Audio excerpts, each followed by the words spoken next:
Bonjour à toutes et à tous et bienvenue dans cette nouvelle vidéo Shaper. Je me présente, je m'appelle Flore et aujourd'hui on va voir du coup les nouveaux produits qui vous avez dû déjà voir un peu sur le site internet. On va un peu venir s'intéresser et les expliquer. Donc je ne suis pas seule aujourd'hui, comme vous pouvez le voir, on a aussi un chat live, donc vous allez pouvoir poser toutes vos questions et Noémie va se charger de vous répondre. Salut Noémie. Salut et bonjour à tous. Merci de nous rejoindre aujourd'hui donc dans notre nouvelle session où on va vous présenter les nouveaux produits. Pour ceux qui ne me connaissent pas ou qui n'ont pas encore été en contact avec moi, je suis Noémie du service client. Donc si vous avez des questions ce soir, j'y répondrai. Sinon, vous pouvez toujours me joindre par email comme vous le savez. Cool. Alors du coup, voilà, on a deux nouveaux produits. On a une fois la butée de guidage qui va vraiment venir complémenter Plate, la Shaper Plate, et le pied à coulisses Shaper. Donc je propose qu'on commence par expliquer le pied à coulisses Shaper. Donc ce pied à coulisses, il se présente comme ceci dans cette boîte. Et quand on va l'ouvrir, donc nous là on l'a déjà ouvert, vous allez avoir une petite notice avec l'utilisation du produit et vous allez retrouver le pied à coulisses dans sa boîte. Vous allez avoir plusieurs petites choses. Normalement, il y a dans la notice encore la batterie qui n'est pas encore installée dans le pied à coulisses. Donc vous allez pouvoir installer la batterie et c'est à ça que sert ce petit objet en plastique exactement. Voilà. Donc en fait, ça va fonctionner comme ceci. Vous avez ici le pied à coulisses et en fait, ici en haut, vous voyez, il y a une petite ouverture et vous allez venir placer ce petit bout en plastique là et le basculer vers l'arrière et on va voir que du coup on va pouvoir retirer la batterie, la changer voilà, ou la placer. Donc toujours le côté plat vers le haut et voilà, on vient l'insérer tout simplement dans le pied à coulisses. Voilà, donc on voit que déjà il s'allume. Donc le pied à coulisses, il se présente comme ceci, comme un pied à coulisses classique en fait. Et il va avoir du coup plusieurs boutons. Donc le premier bouton, logiquement on le reconnaît, c'est le bouton on-off. Donc quand j'appuie longtemps dessus, le pied à coulisses s'éteint. Et quand j'appuie une fois dessus, le pied à coulisses s'allume. Il y a une deuxième fonction, ce bouton, on le voit, il y a un petit 0. Donc là, en fait, c'est pour venir remettre le pied à coulisses à 0. Donc là, quand j'ai une mesure, quand je vais appuyer une fois simplement, voilà, il remet à 0. Donc très important, quand vous utilisez le pied à coulisses, juste de l'allumer et de faire le point 0, de bien le fermer, voilà, et de travailler ici avec la petite molette. Voilà. Il y a le deuxième bouton à côté, du coup, c'est pour passer des pouces au millimètre. Donc là, on voit qu'on est en millimètres. Si là, j'augmente un peu et que j'appuie une fois, il va travailler en pouces, en décimales. Et je crois que si on rappuie, voilà, il travaille même en fractions avec les pouces. Donc bon, nous, j'imagine, ici, dans le côté européen, on utilise vraiment plutôt les millimètres.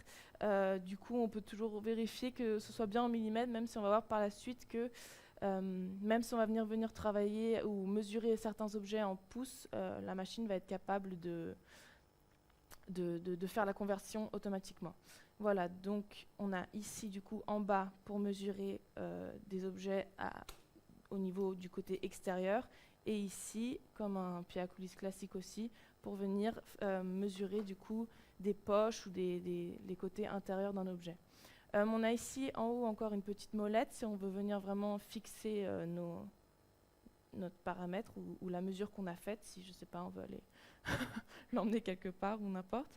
Et on a ici du coup la chose un peu la plus importante ou qui fait que ce pied à coulisses est spécial, c'est du coup voilà, le moyen d'envoyer entre guillemets nos données via le Bluetooth. Donc on voit ici que pour l'instant il n'y a rien qui est affiché, mais par la suite je vais venir vous montrer comment connecter ce pied à coulisses à Origin ou même à d'autres appareils et on va voir que par la suite, on va le revoir plus tard, mais il y aura un petit signe ici qui va apparaître pour montrer qu'on est connecté. Donc voilà, en fait c'est vraiment grâce à ce petit bouton qu'on va pouvoir venir envoyer nos données, envoyer les mesures qu'on a faites et voilà. On a ici encore du coup une fonction assez cool, c'est aussi du coup pour venir mesurer les profondeurs. Vous avez vu sûrement, peut-être vous vous êtes demandé à quoi ça servait. ici aussi, en fait, c'est juste une aide pour venir mesurer une profondeur plus facilement. Je peux peut-être le montrer vite fait. Si on travaille ici, peut-être le plus simple, montrer là. Si je viens fraiser, voilà, parfait. Voilà. Si je viens mesurer la profondeur d'un objet, bon là maintenant j'ai pas de poche, et ben je vais pouvoir venir fixer ce bout pour vraiment avoir la mesure à 0 et pour vraiment être bien stable et pour ne pas, parce que si je l'avais pas, c'est pas très stable quoi. On voit que ça bouge, donc c'est vraiment plus simple. On va venir fixer cet objet et on va vraiment pouvoir venir mesurer la profondeur d'un objet exact à partir de ce point 0. Voilà. Donc, quand on reçoit le pied à coulisse, du coup, et qu'on passe sur origine, une chose très importante, c'est du coup, il faut la nouvelle mise à jour Kirby Cove. Vous avez dû voir que, je ne sais pas si vous avez déjà utilisé la machine ou pas, ou même si vous ne l'avez pas, bon, ce n'est pas un détail qui va vous intéresser, mais vous avez dû voir qu'il y a quelques jours, quelques semaines maintenant, je crois même, il y a eu un petit point rouge qui est apparu ici, et vous avez pu faire une nouvelle mise à jour. Donc je ne sais pas si vous l'avez déjà faite ou non, mais sinon c'est très simple, vous allez là sur Info, version Kirby Cove, et vous voyez que la mise à jour doit être faite. Donc là, je vais juste changer la langue pour que ce soit plus simple pour nous. Voilà, donc on passe en français. Peut-être, Noémie, ça peut être intéressant si tu mets le lien d'aide pour télécharger la nouvelle mise à jour. C'est vraiment très rapide, même si vous n'avez pas de connexion Wi-Fi ou quoi, ça va très vite. Mais quand même, c'est une des options très importantes, parce que du coup, sur les anciennes mises à jour, il n'y avait pas encore l'option qu'on va voir dans les réglages. Donc voilà, quand vous avez reçu le pied à coulisse, vous allez devoir venir le connecter à la machine, et pour ce faire, vous allez retourner sur cette petite roulette, et vous allez voir que dans la nouvelle mise à jour, du coup, il y a une nouvelle option qui est apparue, et c'est les outils connectés. Donc quand on clique ici, on voit déjà, bon voilà, outils connectés. On va venir le retirer pour être sûr qu'il n'y a vraiment rien du tout. Et ensuite, on va venir prendre notre pied à coulisse, exactement. Voilà, donc là je peux le mettre à 0, on s'en fiche. Et je vais venir cliquer longtemps sur le bouton jaune. Et là voilà, on voit qu'il y a un petit signe qui commence à apparaître et qui clignote. Donc tout ce que j'ai à faire, c'est à cliquer sur se connecter. Et là, voilà, déjà on voit, il y a de nouveau les étapes qui nous sont montrées. Donc allume le pied à coulisse en appuyant sur le bouton d'alimentation. C'est ce qu'on a fait. Là, ça va être pour plus tard, si on veut le faire sur un ordinateur, une tablette ou un portable. Et là, voilà, on voit, c'est très simple, c'est très rapide. Le pied à coulisse, du coup, on voit que le petit signe de Wi-Fi, là, il ne clignote plus parce que du coup, il a fini la recherche et il s'est connecté, du coup, à notre origine. Donc là, maintenant, l'objet est connecté. On va pouvoir le vérifier si on va prendre n'importe quoi. Voilà, on voit qu'il y a ce petit signe-là qui apparaît. C'est le signe du pied à coulisse. Donc ça nous montre que maintenant, on peut envoyer théoriquement une donnée avec le pied à coulisse. On n'est pas obligé, on peut toujours continuer à écrire si on veut, mais ça nous confirme en gros que le pied à coulisse est bien connecté avec la machine. Le pied à coulisse, en fait, il fonctionne vraiment comme un clavier numérique. Donc on va voir plus tard sur l'ordinateur que même quand on le connecte par Bluetooth, il va être affiché comme un clavier numérique, un clavier qui travaille en Bluetooth. Et en fait, c'est vraiment, il travaille de la même manière. Ça veut dire que c'est vraiment des données, des chiffres qui sont envoyés à la machine. Donc c'est vraiment juste des chiffres qui sont envoyés par Bluetooth. Ça veut dire que vraiment, dans chaque partie où vous allez pouvoir inscrire des chiffres, vous allez avoir la possibilité d'envoyer vos données via le pied à coulisse. Donc, voilà. La dernière chose très importante à savoir, c'est du coup, si vous voulez connecter votre pied à coulisse à votre ordinateur ou à un autre appareil, après l'avoir connecté à Origin, c'est très important de déconnecter d'abord le pied à coulisse de votre machine. Parce que du coup, sinon, il va être connecté à deux objets en même temps et je crois que c'est même pas possible. Donc c'est vraiment juste important, après la fin de l'utilisation, de venir cliquer sur retirer. Ça va très vite, vous avez vu. Je peux même le refaire, j'appuie sur retirer. Déconnexion. Et normalement, le petit signe, voilà, il clignote parce que du coup, il a plus d'ordi. Et il suffit juste de connexion. Il suffit juste de recliquer là. Il recherche un pied à coulisse. Normalement, je peux me recliquer 4 secondes.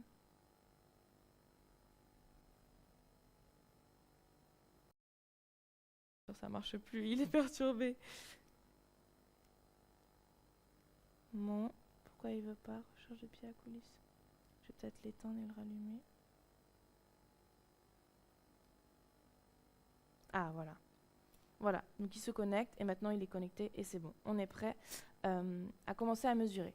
Donc, quelle est l'utilité d'un pied à coulisses connecté? Vous me direz.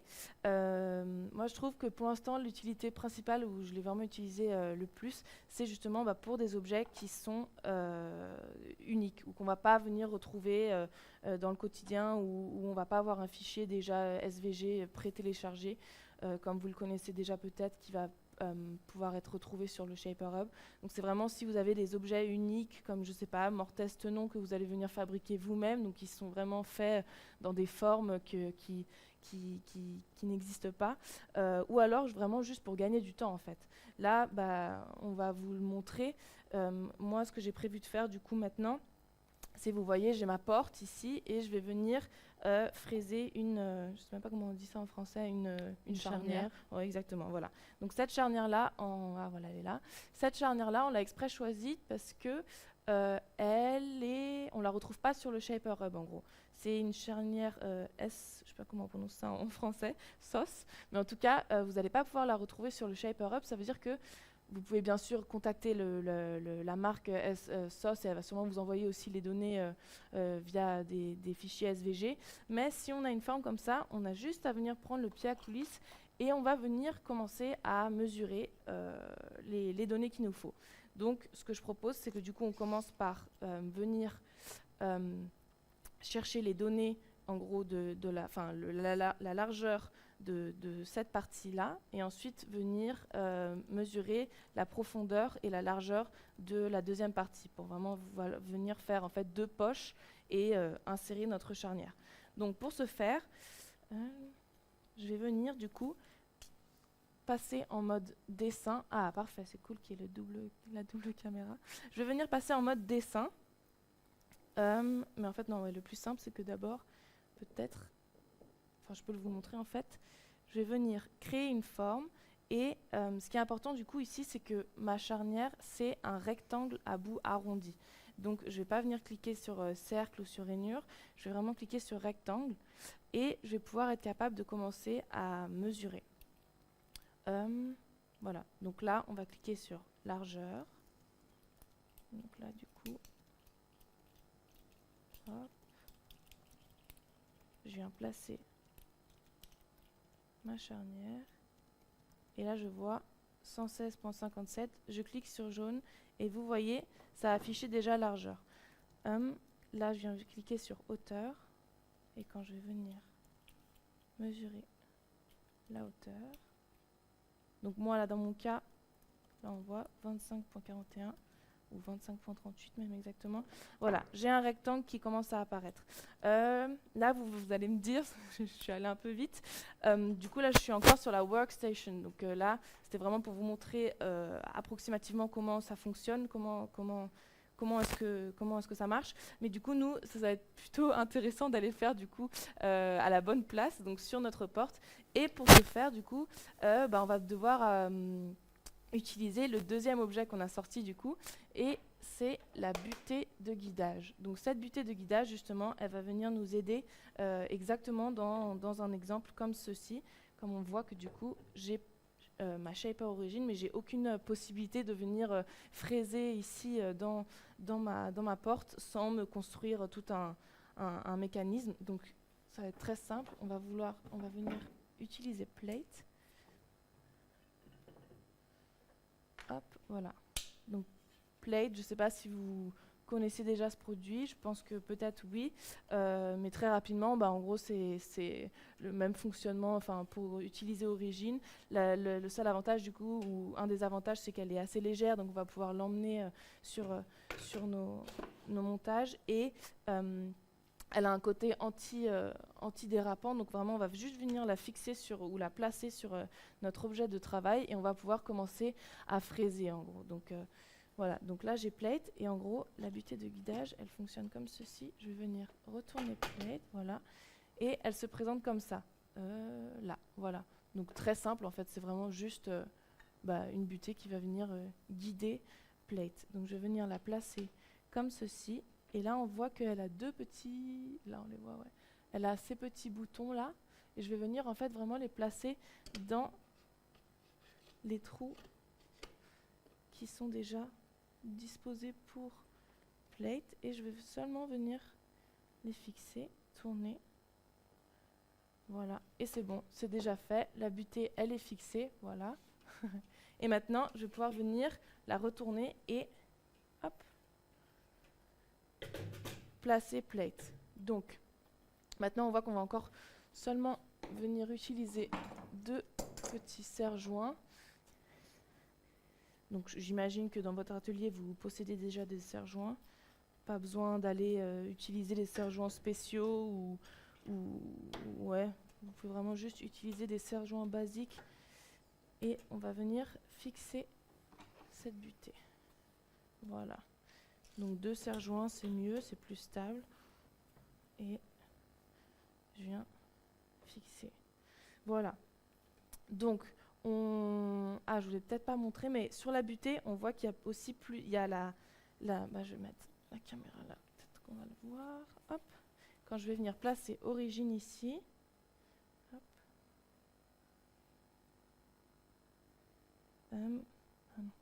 Je vais faire un nouveau scan. Voilà. Donc là, je vais vraiment venir scanner mon nouvel espace de travail. Donc on voit qu'il y a même la porte qui est avec. Et on voit qu'ici, voilà, je vais refaire. Je vais ajouter le scan, j'étais un peu trop rapide. Hop. Voilà. Voilà, là c'est plus clair. On voit qu'ici, on a même les marquages qui sont prolongés. Donc on a ici déjà les marquages qui étaient présents de plate. Et ici, ils ont vraiment été prolongés avec la butée de guidage. Donc ça va être pas mal. D'ailleurs, on va l'utiliser là maintenant. Pour, voilà, si on veut utiliser le point 0 pour venir fixer notre charnière vraiment au centre du dos de notre porte. Donc maintenant, on est prêt, on a déjà fixé plate, on est positionné. Donc nous, là, dans notre exemple, c'est vraiment un exemple. Donc là, j'ai pas vraiment positionné la charnière à un endroit très, très choisi, mais c'est pas le plus important. Là, c'est vraiment juste pour vous montrer. Donc maintenant, je vais pouvoir fixer ma charnière, mais avant ça, je vais quand même venir la positionner dans la porte. Parce que là, du coup, on voit, je vais pouvoir commencer à positionner un objet. Si maintenant je crée n'importe quoi, un cercle, mais vous voyez que je suis assez libre et pour qu'elle soit vraiment placée au bon endroit, qu'elle soit vraiment bien centrée, ça va être intéressant de venir créer une grille pour qu'on puisse vraiment la placer au centre du dos de notre porte. Donc pour ce faire, on va changer de fraise très rapidement. Hop. Donc ça va vite. Je sais pas, ce serait intéressant de savoir si les gens ils possèdent déjà l'origine, s'ils l'utilisent déjà ou non, pour savoir s'ils ont aussi des questions par rapport à ça. Parce que du coup, ça normalement, vous connaissez déjà, donc je change juste de fraise. Et nous, ce qu'on conseille de faire du coup, c'est de prendre une fraise à graver, hop, de la placer à l'envers, comme ceci, et de la fixer. Très important. Bon, même s'il y a certains collègues qui disent que c'est pas nécessaire, moi je trouve que c'est quand même mieux. J'ai vraiment remarqué les différences si je fixe la fraise à graver ou non. Donc je préfère la fixer. On va venir la resserrer, même pour qu'elle soit vraiment bien fixe, parce que souvent, ça peut quand même encore se déplacer un peu, voilà. Donc maintenant, on a fixé notre fraise à graver à l'envers et on va pouvoir être capable de faire notre grille. Donc pour ce faire, nous, on veut vraiment une grille qui soit centrée au niveau du point 0, 0. Donc je vais cliquer sur grille, nouveau, définir la profondeur. Donc là, je vais venir abaisser, je vais enlever ça. Je vais venir abaisser, on le voit là seulement là, mais que la broche se baisse et je vais l'abaisser jusqu'à ce que je vais être capable de toucher le bord de plate. Donc là, c'est mon cas. Donc maintenant, j'ai défini ma profondeur. Et maintenant, on le voit à la caméra. Je vais venir du coup choisir mon point 0. Donc d'abord, je vais venir choisir dans l'axe des X. Donc là, je vais venir baisser ma fraise dans les petites encoches qu'on voit sur plate, qui sont là. Vous voyez ces petites encoches-là. Je vais venir placer ma fraise. Je vais changer le diamètre de ma fraise. Ça, c'est très important. Je sais que beaucoup de gens l'oublient. Là, théoriquement, on pourrait même venir travailler avec le pied à coulisses, mais bon, là, c'est pas très nécessaire parce que souvent, on sait quand même le diamètre de notre fraise. Et là, très important, vous voyez, la machine, souvent, comme on mesure des grilles à partir du bord du bas, elle reconnaît ici le trait en haut, mais nous, du coup, on va venir lui dire que le bord, il est ici en bas. Voilà. Donc là, je vais faire la même chose de l'autre côté. Je vais venir vraiment taper contre le bord, référence numéro 2. Voilà. Et pour la troisième référence, du coup, je vais venir la chercher ici en haut. Voilà, on voit bien si je dézoome que sur plate, du coup, on a ces Z. Et je vais bien venir, voilà, choisir le bord, c'est pas au milieu. Référence 3, et voilà. Là, maintenant, je vais avoir une grille qui vraiment va être centrée au point 00 exact de ma fenêtre de fraisage. Donc, je vais pouvoir changer de fraise. J'espère que tout est clair pour l'instant. Il n'y a pas trop de questions dans le chat. Dans le chat, tout est clair, effectivement. Et par rapport donc, à la grille, quand tu utilises la butée de guidage, tu le fais de la même façon que quand tu l'utilises à plat, c'est ça? Ouais, mais théoriquement aussi, je pourrais l'utiliser. C'est vrai que j'aurais pu faire une butée où je vais venir chercher directement le bord de ma porte. C'est ça que tu veux dire? Ouais, c'est vrai. On peut le faire, encore ça va vite. C'était juste là, je me disais, pour avoir le point 00, et on va venir travailler à partir de là. Mais du coup, c'est vrai qu'il y avait aussi cette possibilité-là. Il y avait aussi la possibilité de venir chercher un point 00 directement ici. En fait, il y a vraiment plusieurs manières de faire des grilles différentes. Je peux aussi montrer la manière où on va venir directement taper contre la porte. Ça peut être intéressant, peut-être. On peut, oui, effectivement. Ouais. Alors, je vais juste replacer. Je vais remettre la fraise aggravée à l'envers. Hop. Parfait. Je vais la placer comme ceci. En fait, c'est drôle, mais moi sur Plate, j'utilise tout le temps la grille sur les deux bords à 0,0, c'est pour ça. Mais c'est vrai que ça peut être intéressant de la montrer aussi comme ça. Donc là, quand j'ai grille, je refais nouveau. Et là, en fait, je vais abaisser, mais cette fois, je vais abaisser pour vraiment venir taper contre le dos de ma porte, comme ceci. Donc là, je vais définir la profondeur, c'est toujours 8. Et là, on voit que voilà, je vais venir adoquer contre le dos de ma porte. Voilà, donc là, j'ai 2 points. Et là, de nouveau, du coup, pour le dernier point, tu l'utilises aussi comme ça. Je vais quand même aller chercher du coup le point 0 au centre de... Comme dans l'autre point en fait. Mais là, du coup, pour le coup, ça peut être intéressant aussi à vous montrer. Comme j'ai différentes profondeurs, comme là, je suis allée plus bas, je vais pouvoir toujours choisir la profondeur et remonter pour vraiment être sûr de ne pas être trop profond. Et là, hop, je définis la profondeur. Je viens chercher sur le point à droite. Et voilà. Et là, maintenant, c'est vrai que c'est plus intéressant. On voit qu'on est vraiment pile au bord de la porte. Voilà. Donc maintenant, c'est bon. Je vais pouvoir changer.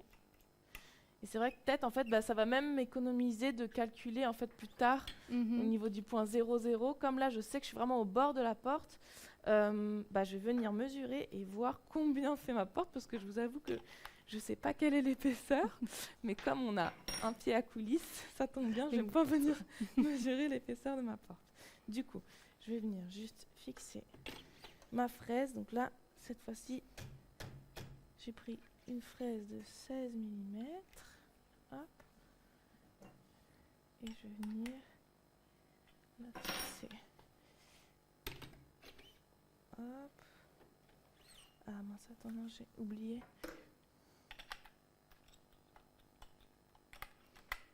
Et donc précédemment, tu as changé de fraise et on a Delphine qui nous demandait pourquoi du coup avoir changé de fraise. Ah, pour faire la grille Ouais, c'est une bonne question. Mais en fait, je vais peut-être le montrer à la caméra, ça va être des mots valent... Enfin, une image vaut 1000 mots. En fait, on voit que sur la fraise à graver, là voilà, elle est vraiment toute lisse. Donc ça veut dire qu'en fait, quand je vais venir taper contre le bord de mon matériau, je ne vais pas avoir le risque de venir taper avec les dents de ma fraise. En fait, pour vous montrer, si là, par exemple, je vais utiliser une fraise de 6 mm, si je fais ma grille avec ma fraise de 6 mm, ça va marcher, c'est pas un souci, mais ça va pas être aussi précis parce qu'en fait, il va y avoir une possibilité que dans l'axe des X, ce soit ma fraise vienne taper au niveau de cette encoche là de la dent, mais dans l'axe des Y, comme c'est pas comme le diamètre n'est pas tout lisse comme ma fraise à graver, ça se peut que du coup les données ne soient pas exactement très précises. Alors que quand je vais venir taper avec le dos de ma fraise à graver, en fait on voit qu'elle est vraiment lisse. Donc je vais toujours taper au même niveau. Du coup ça va vraiment me donner une précision optimale et de meilleure qualité, quoi. Mais si c'est un fraisage qui doit aller vite ou quoi, on peut se permettre de prendre directement. Du coup moi là je vais prendre une fraise de 16 mm, mais on voit c'est vraiment une grosse fraise et du coup les dents sont vraiment grosses, donc il y a une forte possibilité pour que ma grille ne soit pas exactement très très précise, quoi. Voilà. J'espère que c'était clair. Oui, merci. Hop. Donc là, le seul truc que j'ai, c'est qu'en fait, moi je vais utiliser ma fraise de 16 mm parce que elle est très puissante et elle fraise vraiment très bien et très profondément d'un coup. La seule chose, c'est que du coup, comme je vais devoir fraiser assez profondément, il faut que je vienne la fixer. Du coup, plus largement. Mais là, voilà, c'est bon. Je vais venir la fixer. Ce qui me reste à faire maintenant, du coup, c'est... on le fera plus tard. Du coup, voilà, maintenant, on est prêt. On a notre grille. Et maintenant, on va enfin pouvoir, du coup, mesurer. Donc, pour mesurer, je me mets, du coup, en position créée et j'affiche mon rectangle. Donc, je vais commencer par la largeur, comme on l'a vu tout à l'heure. Du coup, comme moi, ma charnière, je vais la fraiser en longueur, comme ça, dans la porte. Je vais d'abord commencer à fraiser la largeur. Hop. Donc, c'est important de venir cliquer sur la largeur, vraiment. Ça fonctionne comme un clavier. Peut-être, ouais, je vais le faire là, c'est le plus simple, t'as raison. Hop. C'est compliqué de regarder sur la caméra et en même temps de le faire. Hop, voilà. Et là, je vais venir donc mesurer. Et quand je suis prête, j'appuie, vous voyez, sur le bouton jaune. Et là, on voit à droite de l'écran, voilà, j'ai ma largeur. Je vais venir faire la même chose pour la hauteur. Donc, hop, je clique sur hauteur. Voilà. Et quand j'ai ma hauteur, je clique sur le bouton jaune. Voilà, donc là, j'ai ma largeur, ma hauteur. Il me reste le rayon. Donc, pour faire le rayon, j'ai juste à faire ma hauteur, donc je pourrais même la recliquer, mais bon, là, on la voit juste au-dessus. Ma hauteur divisée par 2. Du coup, ça me donne le rayon, et c'est bon, on est bon. Ce que je propose, du coup, moi, c'est de changer l'ancrage pour venir le placer au centre. Donc, on voit comme ça qu'elle va bien être positionnée. Et là, du coup, ça va être intéressant de voir quelle est la largeur de ma porte. Donc, hop. Bon, là, du coup, je vais venir l'envoyer à personne. J'ai pas besoin.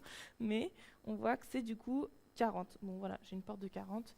Donc, je vais venir positionner dans X 0 et dans Y, du coup, je vais venir la positionner au centre. Donc, 40 divisé par 2, bon, je vais le faire de tête quand même. Du coup, c'est 20 mm. Donc, voilà, je vais pouvoir venir placer. Et maintenant, on a l'extérieur de notre charnière. Maintenant, il manque du coup encore la poche. Donc, voilà, l'intérieur, cette partie-là. Donc pour ça, on va faire la même chose, le même procédé. Je pourrais même venir du coup, hop, copier cette forme-là, comme c'est à peu près, bon, de toute façon, on va venir changer les mesures. Donc je vais cliquer sur échelle et là, je vais enlever du coup qu'elle soit compatible ou qu'elle change en même temps. Donc moi, la largeur, je vais reprendre hop, le pied à coulisse et je vais venir mesurer la largeur. Hop. Comme ceci. Ouais, voilà. Comme ceci. Hop. Là, on voit 64,72. Et la hauteur, bon, normalement ça devrait être la même hauteur, comme c'est la même largeur, voilà. Hop. Ah. Voilà, bon, en fait ça on s'en fiche parce qu'on va même pas la voir à la fin. Mais voilà, 25,28. Parfait. Et là, la même chose. Ah, c'est intéressant de voir là, je peux pas changer le rayon. Du coup, en fait, je vais vraiment devoir venir faire un nouveau rectangle, en fait. Oups, ça, je savais pas. Largeur, bon, c'est pas grave, c'est très rapide, mais voilà, largeur. Donc, on avait dit, hop, 64,18. Et hauteur, on avait dit que c'était du coup la même chose que l'autre. Voilà. Oh mince, j'ai oublié de cliquer sur hauteur. Hop, voilà, 25,77. Parfait. Et là, maintenant, le rayon, de nouveau, 25,77 divisé par 2. Et voilà, ça me donne l'autre poche. Et maintenant, je vais pouvoir la positionner. Donc, on avait dit X0. Ah, oups, mon ancrage, il n'est pas encore bon. Voilà. Et la position X0 et Y, du coup, toujours 20. Oh, pas moins 20. 20. Voilà, parfait. Et là, c'est bon, elle est positionnée. Et maintenant, je suis prête à fraiser. Donc, j'ai une fois ma petite poche, une fois la grande poche. Peu importe par quoi on commence, ça ne change pas grand-chose. Ce qu'on va encore du coup devoir installer ou préciser, du coup, c'est la profondeur de notre fraise, enfin de notre charnière, pardon. Et ça, on va pouvoir aussi utiliser le pied à coulisses. D'abord, du coup, ce que je vais faire, c'est que je vais faire un Z-touch. Donc là, normalement, bon, il dit déjà que j'ai une fraise de 16 mm, mais du coup, je vais devoir faire le Z-touch de nouveau. Hop. Parfait. Profondeur de coupe trop grande. Utilisation. Oui, parfait. Ah, par contre, pourquoi c'est que 35 mm? Normalement, ça devrait être plus. Bon, on va commencer par ça. Parce que du coup, voilà, comme vous le voyez, ma fraise de 16 mm, elle va pas assez profondément, mais c'est pas grave, je vais pouvoir changer de fraise aussi par la suite, sinon. On pourrait prendre la 8 du coup, ouais, si c'est elle ça, est pas si ça assez suffit pas en fait. Mais normalement, ça devrait suffire. Je sais qu'Andy m'avait montré une technique pour justement pouvoir fraiser plus profondément. Mais là, je sais pas pourquoi, du coup, il me dit 35, mais bon, pour l'instant, ça devrait suffire pour au moins le grand côté, enfin la grande poche. Donc, nous, on ne veut pas fraiser du coup 35 mm de profondeur, c'est un peu beaucoup. Ce qu'on va faire, c'est qu'on va venir cliquer là et on va venir prendre, hop, notre pied à coulisses et on va venir mesurer, hop, voilà, la profondeur. Donc là, on voit 11,69 et parfait. C'est rentré. Donc là, voilà, c'est bon. On a la profondeur, 11,69. On vérifie les autres options, donc bien fraisé en intérieur. Pour l'instant, décalage de 0, bah, on pourrait commencer avec un décalage de 0,1 pour être vraiment sûr que ça passe bien. 16 mm, c'est bon. Z-touch, c'est bon. On est prêt à commencer à fraiser la grande poche. Et donc, du coup, on met notre casque et nos lunettes. Ah oui, très important. C'est pour ça qu'on est à deux, pour que tu puisses me rappeler ces choses très importantes. Et on n'oublie pas le cache-doigt aussi. Exactement. Donc, je mets les lunettes, je mets la protection d'oreille. Hop, je vérifie juste la fraise. Parfait. Ok, alors, donc, j'allume l'aspirateur. S'il veut bien s'allumer. Pourquoi il ne s'allume pas?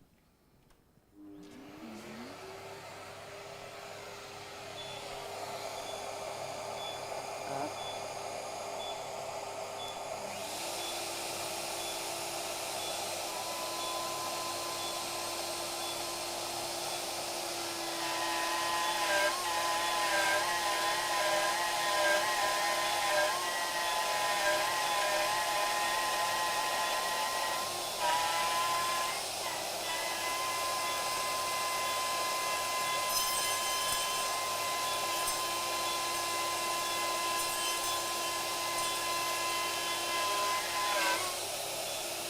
Ouais, je me suis dit déjà, je fraise 12 mm d'un coup, c'est sportif, mais vous voyez que c'est possible, et c'est pour ça du coup.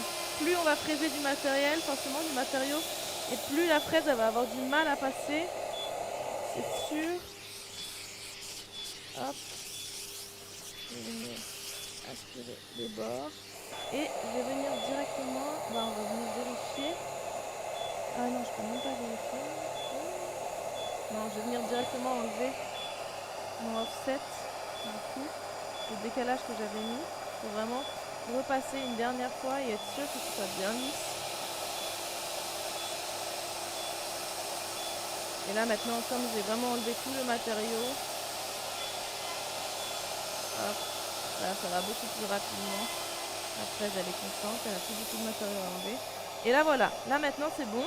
J'ai enlevé la grande poche, donc je peux pas vraiment vous le montrer. Ah si, ah parfait, c'est beau. Donc là on voit, voilà, c'est bon. J'ai enlevé la grande poche. C'est ça. Mais maintenant je vais pouvoir passer, c'est pas grave, à la petite poche à l'intérieur. Donc, je vais éteindre l'aspirateur. Hop. Donc là, on va faire le même procédé. On va venir sélectionner la petite poche, mais cette fois-ci, du coup, on va changer la profondeur. Je vais passer. Et juste avant que tu refraises, durant le fraisage, tu disais que tu appuyais sur un autre bouton, c'est ça? Sur un autre bouton? Ouais, il y a une question dans le chat où on demande vous touchez quel bouton en plus? Ah, pour commencer à fraiser? Oui, tu as simplement appuyé sur le bouton vert pour faire descendre la Voilà, la comme broche. il est indiqué là, j'appuie une fois sur vert, la broche descend, elle commence à fraiser. Ah oui, en fait, j'ai appuyé d'abord sur l'aspirateur, ensuite j'ai allumé la broche. La broche, exactement. Et ensuite, je suis venue appuyer sur vert pour abaisser la broche. Et une fois que j'ai terminé de fraiser, j'appuie sur rouge pour remonter la broche. Là, ce que je propose d'utiliser, du coup, c'est autopasse. Comme je pense que c'est assez profond, ça peut être intéressant pour, du coup, ne pas avoir à toujours revenir et rechanger les différentes passes. Parce que, bon, on a une fraise de 16 mm. On a déjà fraisé 12 mm d'un coup. Mais là, je pense au niveau de la profondeur, elle va pas réussir à fraiser. C'est même pas possible qu'elle fraise en fait toute cette largeur d'un coup. Donc on va venir cliquer sur Autopass. Et ici, je vais venir choisir ma profondeur. Donc hop, voilà, de nouveau, même procédé. Je viens, hop, mesurer la profondeur. Et j'appuie sur le bouton jaune. Voilà, là, voilà, c'était le message qui était apparu, c'était sûr. Moi, vous voyez, il me faut une profondeur de 36. Et là, elle peut que fraiser jusqu'à maximum 35,7. Donc bon, je propose qu'on fraise quand même avec la fraise de 16 mm parce que elle fraise quand même bien plus rapidement. Hop, et après, à la fin, on va pouvoir changer de fraise si vraiment on veut bien fraiser. Voilà, donc là, je vais vouloir vérifier sur Autopass à combien de passes elle va fraiser. Donc là, on voit qu'elle fraise de 10 en 10 et qu'elle commence avec la profondeur de 13. Théoriquement, on l'a déjà fraisée, mais bon, on va laisser comme ça. Comme ça, la première passe, elle va aller assez rapidement, même si on a déjà pratiquement tout enlevé. Ensuite, elle va passer à 10 mm en plus, donc à 26 mm. Ensuite, elle va faire la profondeur du coup maximale qu'elle va pouvoir faire. Donc là, il va nous manquer du coup 0,3 centième. Et elle va faire une passe de finition de 0 mm pour vraiment venir enlever le décalage avec lequel elle a travaillé avant. Voilà, donc moi ça me va. Hop, je vais venir sélectionner la petite poche. Je vais venir allumer mon aspirateur.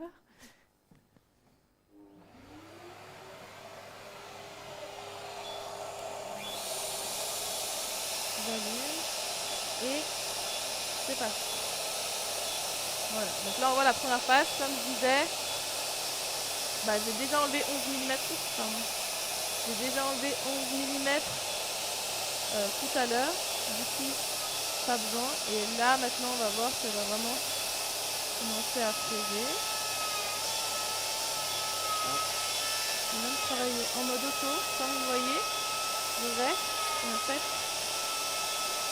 quand je vais venir appuyer longuement, on va fraiser en mode automatique. Donc ça va être pas mal. Là, je suis déjà à la troisième passe. Et là, on voit que je suis déjà en phase de finition. Donc voilà, j'avais un décalage de 1,6 mm. Et là, maintenant, il est venu m'enlever ce décalage. Voilà. Et là, c'est bon. Je vais pouvoir venir éteindre ma broche. Et on voit que voilà, j'ai la petite poche. Donc maintenant, ce qu'on va pouvoir venir faire, c'est du coup vérifier et voir.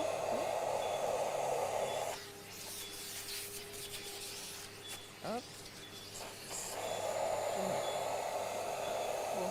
Est-ce que le bruit de l'aspirateur dérange ou ça va? Est-ce que les gens peuvent dire dans le chat, sinon je peux venir l'éteindre? Mais là, on voit, c'est intéressant du coup, ma largeur, elle n'a pas fait encore exactement. Ah bah oui, oh là là, j'ai pas réfléchi. Bah c'est intéressant parce que c'est vrai que, hop, je vais vous expliquer ce qui s'est passé. Alors, comme je suis venue utiliser une fraise de 16 mm, bah forcément ma passe de finition, elle l'a fait tout au fond de ma petite poche. Donc en fait, j'ai ma passe de finition qui est là, mais du coup, le bord de la petite poche, il est encore là. Mais du coup, c'est parfait, on va venir utiliser une fraise de 8 mm. Comme ça, je vais pouvoir même vraiment mettre la phase finale, enfin la profondeur finale dont j'ai besoin. Hop. Je vais voir, je vais utiliser celle-là. Voilà, c'est parfait. Voilà, donc je vais venir installer, hop. Bah, comme ça, vous aurez vu toutes les fraises. C'est intéressant aussi. Mais oui, du coup, on le voit bien, en fait, la fraise de 8 mm, elle est bien plus longue, en fait. Donc là, je vais même pouvoir venir la comparer avec la fraise de 16. Voilà, on voit que, hop, si on les compare, voilà. En fait, toute cette surface-là, ma fraise va venir fraiser, enfin, elle va venir fraiser sur toute cette longueur. Mais ma fraise de 16 mm, elle a que ça en fait comme place. Donc c'est pour ça qu'en fait moi je suis venue fraiser ma poche et en fait j'ai vraiment que fraisé du coup le bout. J'ai pas réfléchi, mais du coup là je vais venir placer une fraise de 8. Donc là je suis sûre qu'elle va vraiment pouvoir fraiser tout en profondeur et le bord. Là vous voyez c'est une fraise à dégauchir qu'on peut aussi trouver sur le site. Ça ne change pas grand chose pour la poche.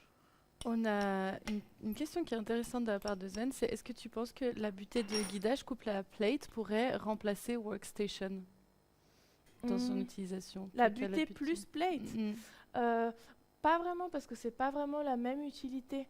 En fait, la butée de guidage, vous allez vraiment pouvoir l'utiliser avec plate, mais c'est vraiment en fait pour des charnières de porte ou pour des choses où vous avez cette instabilité. Mais pour moi, Workstation, là où j'utilise vraiment au maximum, ça va être plutôt pour des petits objets ou pour des... Enfin, bien sûr, du coup, tous les objets à la verticale, je vais pouvoir les travailler avec la butée ou continuer à travailler avec la Workstation.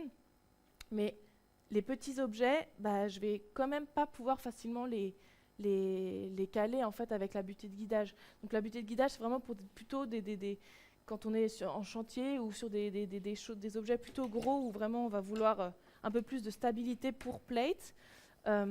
Et la workstation, c'est vraiment un objet qui reste à l'atelier et qui va plutôt servir pour des petites pièces ou des choses assez compliquées à fraiser. Par exemple, là, je pense à ceci. Ça, c'est la pièce, le pied d'une table que notre collègue Andy a fraisé. Ce pied-là, avec la butée de guidage, si j'ai seulement plate et la butée de guidage, ça va être compliqué de venir fraiser ce tenon. Alors qu'en fait, avec la workstation, je vais juste avoir à placer ce pied au bord de la workstation, la fixer avec une pince, et puis c'est très rapide. Du coup, c'est quand même deux utilités différentes, deux utilisations différentes. Bien sûr, il y a du coup plusieurs choses, et même énormément de choses qu'on va pouvoir faire du coup sur les deux, mais il y a certaines choses qui vont pas pouvoir être faites sur l'un ou sur l'autre. Voilà. Et juste avant que tu redémarres, je tiens juste à nous excuser pour le bip. C'est juste qu'on a le sac de l'aspirateur qui est plein et c'est pour ça que ça bip. Donc je suis vraiment désolée pour ça.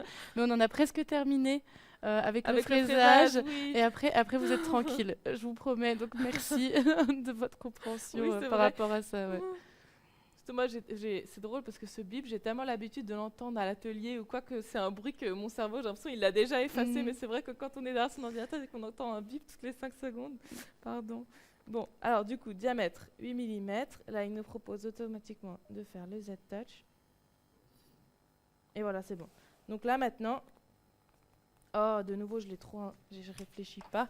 J'ai de nouveau inséré ma fraise. Comme j'ai le réflexe, moi, on m'a appris quand j'ai commencé à utiliser Origin, on m'a toujours appris, ah là on le voit bien, à enfoncer la fraise le plus profondément possible. Comme ça, on est sûr que vraiment, elle l'accroche bien et elle serre le plus possible et qu'on ait vraiment le moins de vibrations possible. Mais là, du coup, dans mon exemple, comme je veux vraiment utiliser la totalité de la profondeur de ma fraise, je ne vais pas venir l'enfoncer jusqu'au bout, mais je vais vraiment venir l'enfoncer comme ceci. Et hop, c'est dur avec une main. Ça va suffire. Voilà. Normalement, on va vérifier. Hop, ouais, c'est bon. Normalement, ça suffit.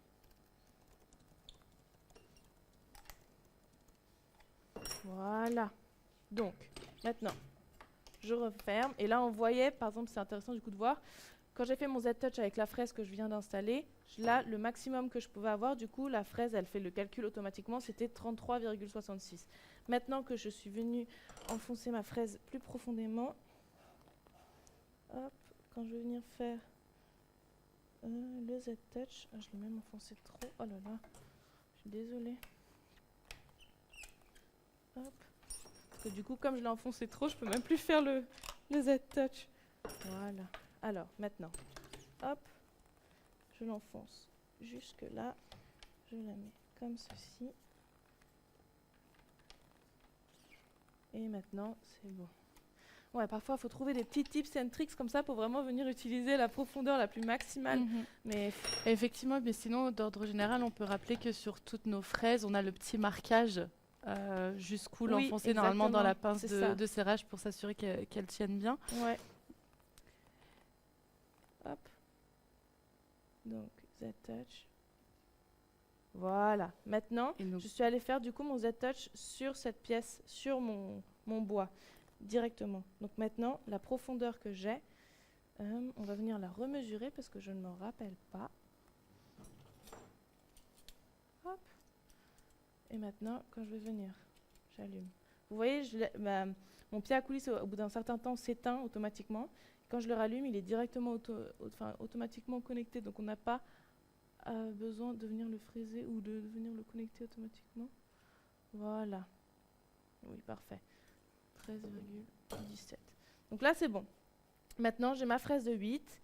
Je vais venir sélectionner ma petite poche. Je laisse le décalage à 0. Je vais allumer l'aspirateur. Je vais éteindre l'autopasse. Du coup, on n'en a plus besoin, comme j'ai déjà fraisé assez profondément. Et je vais venir fraiser ma dernière passe. Donc, j'allume juste l'aspirateur. Ma broche. Et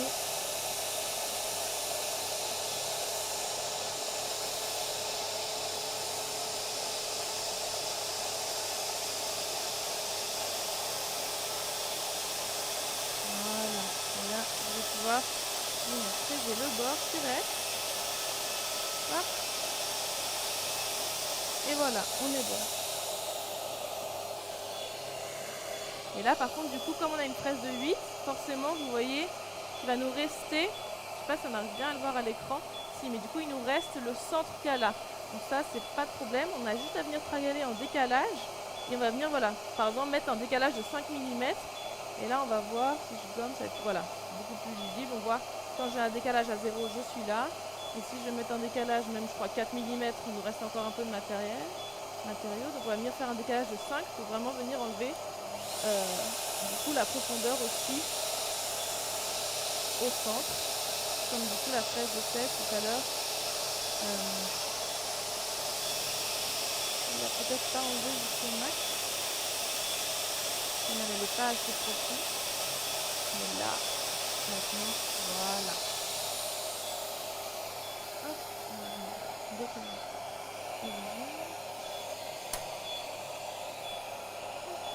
Pour venir éteindre l'aspirateur qui fait du bip. Ah, et on va pouvoir venir voir. Hop. Comment passe. Oh, elle passe pas encore. Dites donc. Ah, elle est trop serrée. J'ai fait trop serré parce que j'ai fait exactement à 0. Mais du coup, on va venir. Là, je pense que même la grande poche, je le vois sur le bord, ça suffit. Mais du coup, ah ouais, en fait, elle passe même trop bien. Du coup, j'arrive plus à l'enlever. Ouais. La mesure, elle est trop exacte. Voilà. Bah, du coup, aucun souci. Je vais seulement venir agrandir, en fait. Je vais venir travailler avec un décalage et je vais venir agrandir très légèrement euh, ma poche. Donc, très simple. Je vais juste venir placer, hop, origine. Et ce que je vais faire, du coup, c'est que sur la petite poche, on va, comme de toute façon en plus c'est une poche à l'intérieur, on va venir travailler en décalage, mais cette fois-ci pas intérieur, mais extérieur. Donc je vais cliquer par exemple sur, je pense que 0,1 ça va suffire, mais cette fois-ci du coup je fais 0,1 moins. Comme je suis en intérieur, quand je fais 0,1 moins, hop, elle va venir agrandir mon trou. Donc je vais venir, hop, allumer ma broche, allumer mon aspi.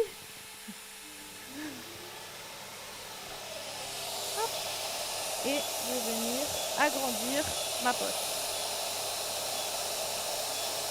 Voilà, donc là vraiment on voit qu'elle a un long chemin de fraisage. C'est vraiment rare que je fraise aussi profondément, mais c'est fou de voir du coup. Mais elle a vraiment besoin forcément de plus de temps.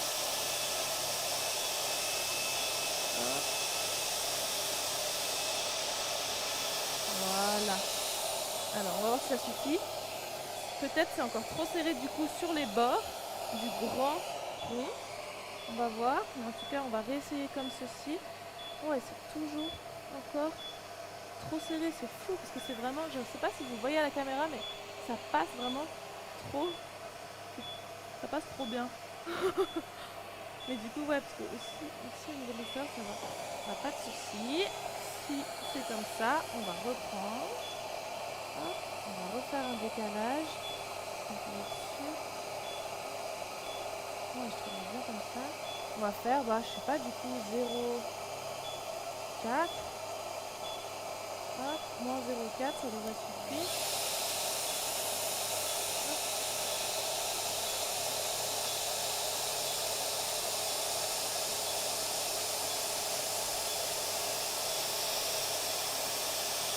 Donc c'est ça en fait qui est cool aussi du coup avec Origine, c'est que vous voyez, bah, je vais toujours pouvoir être capable d'agrandir le trou pour que vraiment ça passe jusqu'au millième de millimètre près. C'est très rapide. Juste là, hop, j'agrandis le trou, je vais voir si ça passe. Et si ça passe toujours pas, c'est pas un souci. Je vais toujours venir agrandir le trou. Ah, voilà. Ah, mais cette fois-ci par contre on voit que du coup c'est trop parfait au niveau du grand. Mais bon, au niveau du petit on est bien. Et au niveau du grand, pour que vraiment ça passe parfaitement, on va venir faire un petit décalage aussi, c'est sûr. Hop. Donc là, on a le grand, on va venir faire, j'avais déjà fait, ouais non, on va faire 0,2, je pense que ça va suffire. Hop. Et là, oulala, ouais, la profondeur par contre, c'est pas 36,17, c'est, je ne me rappelle plus, je sais pas si tu te rappelles. Hop. On va mesurer. C'est pas sûr.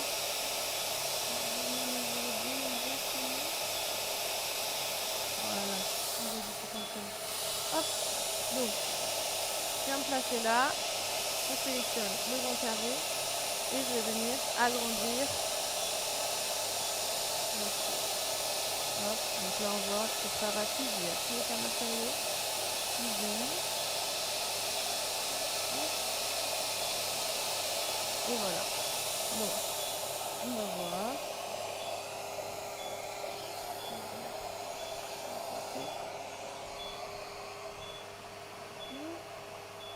Voilà, c'est toujours serré, mais je pense que je vais... Je sais pas ce que vous en pensez, est-ce que je fais encore un peu? Là, je peux vraiment la fixer, mais après je vais plus réussir à l'enlever par contre. On voit bien, c'est vraiment serré, serré, serré. Peut-être que... On va le laisser comme ça, on voit que bon, c'est bien serré, il y a assez de place. Là, théoriquement, je pourrais revenir travailler encore vraiment jusqu'à ce que ça passe parfaitement. Mais dans l'ensemble, c'est vraiment bien stable et je vais vraiment pouvoir venir travailler du coup et revenir refaire des passes jusqu'à ce que ça passe parfaitement. Mais du coup, comme vous l'avez vu, là, on a vraiment utilisé, parce que bon, on n'a pas infiniment de temps, mais comme vous l'avez vu, du coup, là, tout ce qu'on a fait, c'est vraiment on est allé donner des mesures depuis le pied à coulisse jusqu'à notre machine. Mais c'est pas forcé que le pied à coulisse soit seulement utilisé avec Origine. on va aussi pouvoir travailler avec le pied à coulisses avec d'autres appareils, du coup comme un ordinateur, un portable, une tablette, n'importe quoi, en fait vraiment tout ce qui est par rapport au Bluetooth. Et on va avoir plusieurs possibilités, donc soit de le transférer sur des notes ou sur votre programme de dessin ou sur différents outils, vraiment là où vous pouvez taper du texte avec un clavier, vous allez pouvoir envoyer vos notes aussi. Donc là, très important, ce que j'avais dit tout à l'heure, c'est de ne pas oublier de désactiver l'objet connecté. Donc là, je vais venir le retirer. Et maintenant, ce qu'on va aller faire, du coup, c'est qu'on va aller se connecter avec l'ordinateur, avec Noémie, pour peut-être mettre quelques mesures sur Studio et voir comment Studio fonctionne. Tout à fait. Donc, sur ce qu'on va faire, c'est qu'on va se connecter. Donc, nous, on a déjà préparé, si tu veux nous montrer ce qu'on va dessiner aujourd'hui. Voilà, Yes. le petit crochet qu'on a ici. Donc, c'est pour ça que j'ai déjà préparé sur Studio, du coup, les deux formes principales de ce petit crochet, en fait. Donc, comme on voit, on a un rectangle et un ovale. Et donc, on va venir connecter notre pied à coulisses à mon ordinateur, donc en activant le Bluetooth. Et si on met le pied à coulisses en mode recherche,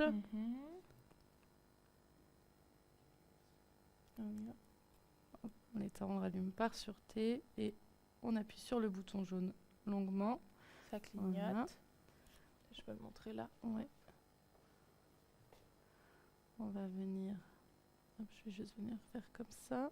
Donc là, on voit voilà, qu'il recherche un signal. Donc c'est comme tout appareil Bluetooth, hein, pour le coup, au niveau des étapes, quand ça ne fonctionne pas, c'est vraiment désactiver, réactiver votre Bluetooth. Si on peut peut-être éteindre et rallumer le pied à pied. coulisses. Ouais. Et sinon, si ça ne fonctionne toujours pas, ensuite on oublie l'appareil. C'est vraiment comme avec votre enceinte Bluetooth, hein, pour le coup. Donc on sait que c'est pratique, mais c'est pas toujours parfait.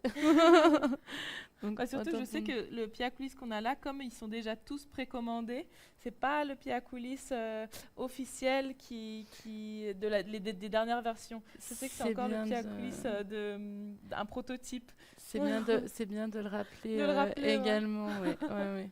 Hop, on va faire comme ça et puis on va reprendre. Ok, je rappuie. Hop, vas-y. Voilà, ça clignote. On va voir si il se décide à apparaître. Hop, il est là. Donc on va pouvoir se connecter. Parfait. Hop, et donc on voit ici connecté. Cool, on voit le niveau de batterie. Exactement. On voit le numéro. On voit la batterie.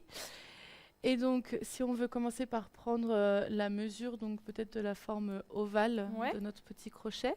Donc, ce que je fais sur Studio, c'est que je viens me mettre donc sur...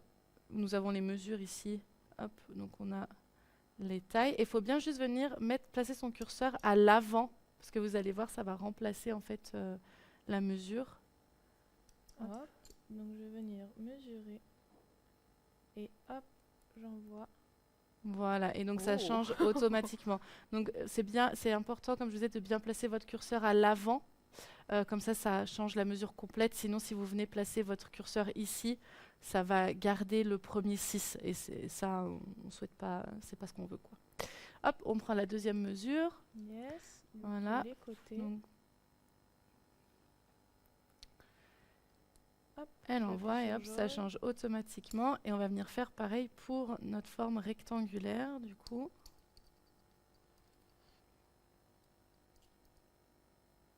Hop, j'envoie sur jaune. Voilà.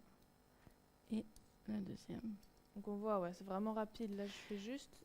C'est juste un clic hop, et ça met le tout à jour. Hop, sur jaune. Et on est bon. Ah, regarde, on a confondu largeur-longueur, mais c'est pas grave, on va juste pouvoir on va pouvoir le changer, on va pouvoir le tourner, effectivement. Si tu mets rotation, regarde, effectivement, voilà. Hop, on va le mettre 90. Et on est bon. Parfait. Voilà. Et c'est pile, du coup... Ah non, on voit pas. J'ai mis la pièce devant ton écran. Et là, c'est bon, on a la forme. Là, on est bon. Donc là, on a longueur et largeur. On n'a pas pris la profondeur puisqu'on ne va pas fraiser Ce qui peut être intéressant, ce qu'on aujourd'hui. peut montrer aux gens, Ouais, c'est dans la planification exactement, du ouais, coup. de commencer à le planifier. Exactement. Donc ça, après, vous pouvez le faire directement sur Studio. Donc pour ceux qui ont Studio, très bien. Pour ceux qui n'ont pas encore la machine, mais qui souhaitent l'acquérir durant notre promo, vous savez qu'on a 1 an de licence Studio offerte jusqu'au 20 décembre pour l'achat de la machine. Donc c'est bien aussi de revoir cette partie-là. Et donc ensuite, vous pouvez choisir, donc déjà programmer vos types de découpe. Et ici, la profondeur. Donc là, on pourrait... Du coup, on va retravailler avec le pied à coulisse. Je vais venir... Donc là, tu es dans le grand cercle. Donc on ne va pas venir chercher la profondeur totale, mais on va vraiment juste venir chercher cette profondeur-là. Hop, je clique, j'appuie sur jaune. Et la mesure, elle est envoyée. Et la mesure, elle est envoyée. Voilà. Et on peut faire la même chose pour le petit. On peut faire la même chose pour le petit. Je prends la profondeur totale, j'appuie sur jaune. Hop, je vais juste me mettre ici. Vas-y. Bon, j'appuie sur jaune. Et on est bon. Trop cool, parfait. Voilà. Et ensuite, sur la planification, on peut voir approximativement à quoi ça va ressembler. Mais effectivement, là, on partirait sur une poche. Donc là, ça, vous pouvez également le définir ici. Donc poche, intérieur, extérieur ou sur la ligne. Parfait. Voilà. C'était tout pour Studio. C'est simple et efficace, comme vous l'avez vu. Une des choses que je n'ai pas dit encore aussi, et qui est très intéressante, c'est sur le pied à coulisse. Donc, je vous avais montré qu'il y avait des millimètres et des pouces. Donc, bon, de toute façon, je pense que vous n'allez pas travailler souvent en pouces, mais si c'est le cas, si vous, par exemple, vous-même, vous faites des projets que vous allez retrouver sur le Shaper Hub, souvent, beaucoup d'utilisateurs sont américains, donc les données vont être en pouces. Donc, vous allez pouvoir changer soit ici directement sur le pied à coulisse la mesure et mettre des mesures en pouces, ou alors vous allez même pouvoir le laisser en millimètres. Et si vous travaillez par exemple en pouces sur votre machine, même si vous restez en millimètres, la machine va automatiquement faire le calcul et envoyer les données en pouces à la machine. Et inversement, donc j'imagine si, je ne sais pas, vous ne faites pas vraiment attention, mais vous avez la machine en mode inch, en mode pouce, c'est pas très grave, vous pouvez vraiment continuer à faire vos mesures, mesurer sans vous faire de soucis. Et quand vous allez l'envoyer à la machine va directement faire le calcul de millimètres en pouces. Donc c'est assez pratique, on ne va pas venir devoir faire 1001 calculs ou savoir si est-ce qu'on était bien en pouces ou en millimètres ou quoi. Non, la machine elle s'en occupe et elle fait le travail à notre place. Effectivement. Je ne sais pas comment on est au niveau du temps, si on a encore un peu de temps ou pas, ou s'il y a des questions qui n'étaient pas très claires. Alors, on a fait l'heure, mais effectivement, s'il y a encore quelques questions, n'hésitez pas, on peut prendre encore quelques minutes. Dire, ça me frustre que je n'ai pas encore fait ce décalage, mais là, c'est tellement serré, c'est tellement dedans, je crois que je ne vais même plus réussir à l'enlever. C'est trop précis. Bon, je crois que je vais le laisser. Je vais venir demander à Andy plus tard de... L'homme fort du... Ouais, vraiment. Oh là là, c'est fou, c'est tellement... Bon. Mais en tout cas, ça passe. Plus besoin d'utiliser de colle, tellement qu'on travaille. Exactement. C'est bon, c'est fixé, c'est prêt. Donc ce qui peut être intéressant aussi, justement, on est encore en pleine promo d'hiver. Je crois que la promo, elle dure encore jusqu'au 20 décembre, si je ne me trompe pas. Est-ce que tu as plus Exactement. Donc on a notre promo d'hiver qui est disponible jusqu'au 20 décembre, durant laquelle vous allez bénéficier donc pour l'achat d'origine donc d'une formation live avec toutes les deux, de nouveau, en janvier, pendant 2 heures, où cette fois-ci, on passera en détail vraiment toute la machine. Vous allez également bénéficier de 9 projets premium sur le Shaper Hub, donc offerts. Donc parfait pour vous faire la main avec la machine. Et vraiment, le produit phare de la promo en ce moment, c'est vraiment l'année studio offerte pour l'achat de la machine. Donc on me posait la question, c'est 119 € l'abonnement annuel, mais c'est surtout que ça vous permet d'utiliser la version complète de Studio et donc de bénéficier aussi du système de transfert de données entre la machine et Studio et votre compte Shaper, etc., avoir tout au même endroit. Donc voilà pour la promo d'hiver. Ouais. Oui, parce que c'est vrai que là, cette vidéo-là, comme vous avez pu le voir, vous avez reçu le lien sûrement par mail, ou vous l'avez vu sur Internet. C'est vraiment une vidéo qui est ouverte à tous. Donc, peut-être, je ne sais pas si vous possédez déjà la machine ou non. C'est pas vraiment quelque chose qui est... Enfin, c'est vraiment une vidéo assez globale. Donc, si vous ne possédez pas encore la machine, ces vidéos-là, ou même si vous la possédez, on va vraiment venir travailler avec Origine, détail par détail, venir voir comment on fait toutes ces grilles, des grilles différentes, travailler avec la workstation, avec Plate. On va vraiment voir plusieurs étapes, plusieurs détails, plusieurs aides, donc ça peut être vraiment intéressant et ça va être vraiment plus dans le détail du fraisage, de comment programmer tout ça. Là, c'était vraiment pour vous présenter les deux. Il y avait encore quelques doutes ou quelques questions au niveau de la machine. Mais sinon, n'hésitez pas, dans tous les cas, à envoyer un mail ou même à nous appeler directement sur le site internet. Il y a même un numéro de téléphone. Je pense que ce sera Noémie qui sera directement en contact avec vous. On peut répondre à toutes les questions qui se posent. Est-ce qu'il y a encore des questions ou pas, ou c'était clair ? Je pense que tout était clair. Si vous avez des questions plus en détail, parce que je vois qu'il y a différentes questions par rapport au logiciel de dessin, etc., etc. Vraiment, j'ai mis mon adresse email, je vous la remets dans le chat. Envoyez-moi un email et je peux vous appeler directement demain matin, ou on peut en discuter par email et on peut passer tout ça en revue ensemble.